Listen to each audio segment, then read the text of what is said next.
People living in Donbass and Crimea are training civilians in case they have to fight Ukrainians in their region. That means that the people living there have been living in terror of Ukraine's army as they have been for over a decade, since 2014. Joining us to discuss this is redacted correspondent Mike Jones, who is in Russia. Thank you for joining us and bringing these videos to highlight. Can you give us a history of why these people have been afraid of Ukrainian attacks since 2014 as a little context? Yes. So, as we know, until recently, certainly the Crimean Peninsula was blockaded, had its fresh water supply blocked by the Kiev regime prior to the commencement of the special military operation. So, it was always very clear after certainly Crimea voted to become part of the Russian Federation that it was quite likely there'd be some form of a retaliation.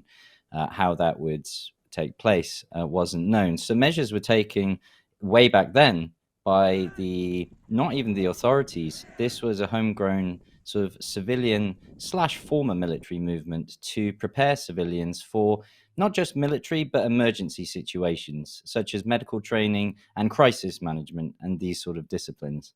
Now, I can't help but watch this and liken this to the American prepper movement. It feels to me like, wow, humans, we all have a lot in common. We all just want to prepare for emergencies and protect our families. But in America, preppers are called crazy. What is the reaction to these people where they live? Well, the big difference in those two sort of analogies that you draw is obviously the American recent civilization, as we know it, the past 200 years, hasn't been under direct threat, hasn't had its shores invaded in the same way as certainly the people of the Crimean Peninsula, as one of the instructors of the Warrior program explained to me. In pretty much all the major conflicts in the past 100 years, the Crimean Peninsula has been called upon to fight and has often spilt blood, has become a battleground. So this is something that's very fresh in their memory and something that they feel the need to prepare for. So there was a very real need, as opposed to perhaps an imagined one of others who may still wish to learn very useful skills, but don't have the sort of same immediate requirement. Yes.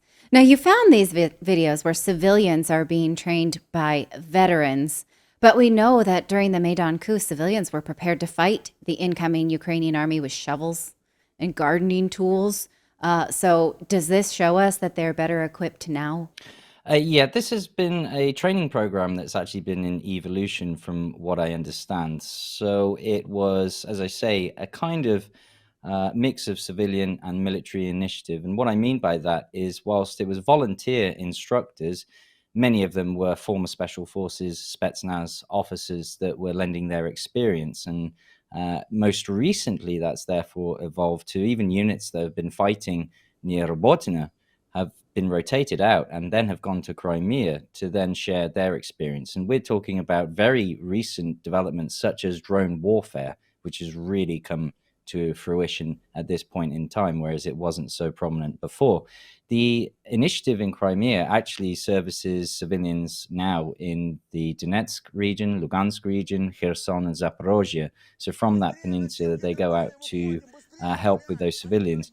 Equally, as we know, it hasn't happened since September back last year with mobilization, but this has been extremely useful for those mobilized soldiers who then got called up. So the wisdom behind this program has already borne fruit, even perhaps even saved lives in certain circumstances. So that's something that they are fine tuning on an ever going process as veterans, as I say, get rotated out. They then come back to then prepare civilians who we don't know, maybe in the future will be mobilized or go on to volunteer, as has happened in the hundreds of thousands. Right, but it's not a forced conscription, Not right? at this So you juncture, could see no. how the West could spin this and say, oh, they're taking these guys and making them be military fighters when they don't want to be. One thing I will note, and this was something of a Soviet culture that I was told about back in Soviet school systems, towards the later stages of education, children were taught emergency crisis response as well as weapon handling. That has recently, by President Putin's decree, been reintroduced to the Russian education system across the entire country. So there is a form of civilian preparation that's also taking place not just in civilians, but also teenagers in the later stages of their education. So if we look at this as therefore then a bit further than that, if you like, where they then put in the practical skills of actual live firing, which of course I don't believe the children currently do, but they take these skills much further, you know. Wow. Okay, I have to think about that for a second because, to my mind, there's nothing wrong with learning what the military knows about first aid and survival and all of those things. But I cannot imagine this going down in a Western country because, one, we're so afraid of hurting children's feelings and scaring them. And two, we would see it as sort of a pro-war type thing. So, I'm gonna have to think about that. I would, think I about would how. maybe suggest that you look at it from more of a, I'm not going to say Russian, but Asian philosophy and mindset of discipline. I know that I Yes. left the school straight away and went into the army. And I know as an 18, 19-year-old, I did benefit, as painful as it was, being a cocky young man, to be put in my place. But that discipline and control and understanding the hierarchy and when to do just what you're told to do because other people depend upon it, I believe has been a very valuable lesson. And I believe these are still things such even as respect as well. Respect for authority and your superiors and even elders as well is something that's still true. And as you say, in mainstream Western culture, those qualities, those beliefs were dying away. Yes. Yeah. Well, you've given me so much to think about when it comes to that. So, yeah, it's a completely cultural divide, and we've done stories here on Redacted about how the U.S. military is now fully supporting gender transition because we're so worried about people having their feelings hurt, and so that feels like the biggest gap between cultures that I can even think about. Now, if, as the West wants, Russia were to, this is something I've been thinking about a lot because we know that the Ukrainian army has suffered massive, massive losses, but yet they still are attacking in Crimea and the Black Sea and inside Russian areas of Donbass. So, how long do you think they can do that while losing so many? And does that sort of reduce the need for preparation on behalf of the people living there? We could probably split it into sort of two aspects. I believe what you're describing is more the push down in the Zaporozhye region, where we have these sort of light infantry, small groups that are still throwing themselves into the security zone, the minefields, and so on. There's a very high human cost there, which is very tragic.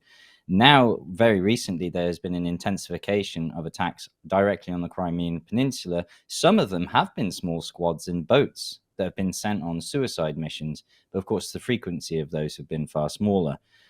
What we've seen make the news very recently are these missile strikes. The UK even owning up to the use of Storm Shadow, allegedly, used to potentially damage a submarine that was in dry dock. So these are reminders, certainly for the people of the Crimean Peninsula, that this is not just something that's happening in the Donbass region. It still very much affects them. And of course, these landings on their beaches and land mean that not in the case of the Crimean people, not that they necessarily have to be military prepared, but certainly emergency prepared if you talk about these strikes and explosions.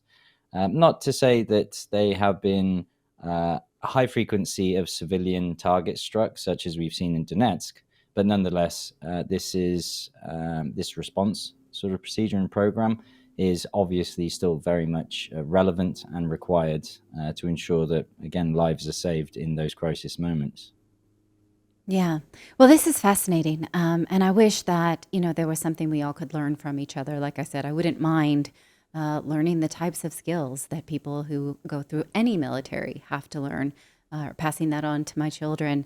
But I wish that it wasn't a world where they was necessary. So thank you so much for bringing these to our attention. It's always a pleasure to talk to you. Thanks for coming on Redacted again, as always. Likewise. Thank you very much for having me. Thank you so much for watching this segment here at Redacted. We are live every day at 4 p.m. Eastern Time, trying to share the stories that the mainstream media will not cover. You should also come over and join our community of Redacted Rebels over at redacted.inc. That's our private locals community where we can share exclusive content that we simply cannot share here on YouTube. Come over and join the rebellion together right now by going to redacted.inc. We'll see you next time.